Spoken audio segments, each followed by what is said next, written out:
किसी घने जंगल में एक शेर और एक शेरनी साथ रहते थे। वे दोनों एक दूसरे से बहुत प्रेम करते थे। हर दिन दोनों साथ में ही शिकार करने जाते और शिकार को मारकर साथ में बराबर बराबर खाते थे। दोनों के बीच में विश्वास और भरोसा भी खूब था।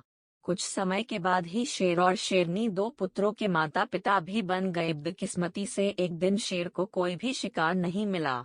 थक हार कर जब वह खाली हाथ घर की तरफ जा रहा था, तो उसे रास्ते में लोमड़ी का एक बच्चा अकेले घूमता हुआ दिखाई दिया।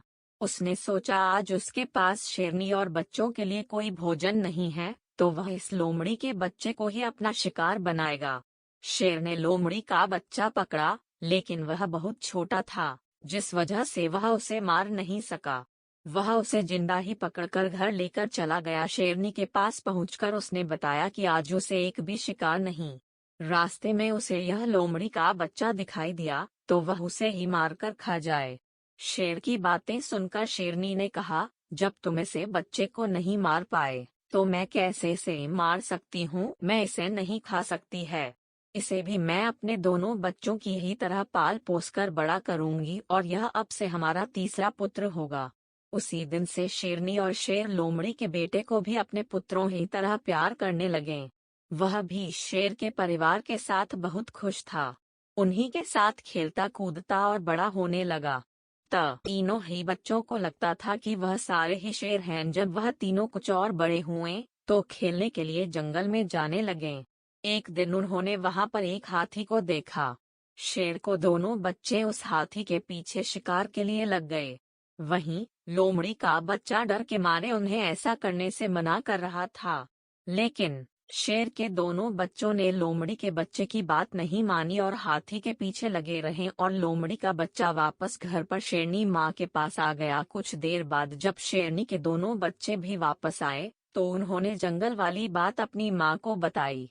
उन्होंने बताया कि वह हाथी के पीछे गए, लेकिन उनका तीसरा भाई डर कर घर वापस भाग आया।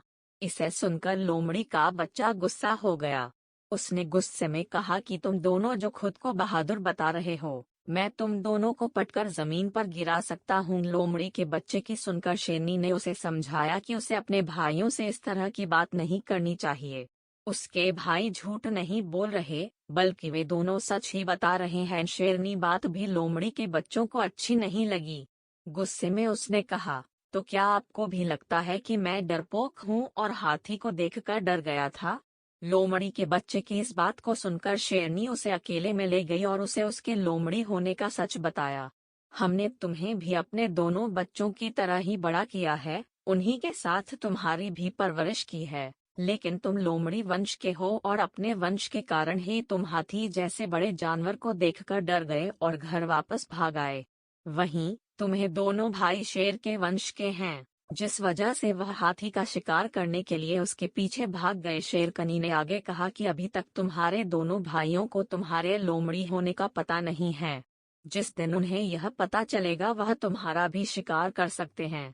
इसलिए अच्छा होगा कि तुम यहाँ से जल्द ही भाग जाओ और अपनी जान बचा लो। शेरनी से अपने बारे में सच सुनकर लोमड़ी का बच्चा डर गया और मौका मिलते ही वह रात में वहां से छिपकर भाग गया। कहानी से सीख। शेरनी और शेर के तीसरे पुत्र की कहानी हमें यह सीख देती है कि कायर और डरपोक वंशज के लोग अगर बहादुर लोगों के बीच भी रहें, तो भी वह बहादुर नहीं बन सकते हैं। उनकी आदतों में उनकी वंशज की सोच और दक्षता की झलक बनी रह सकती है।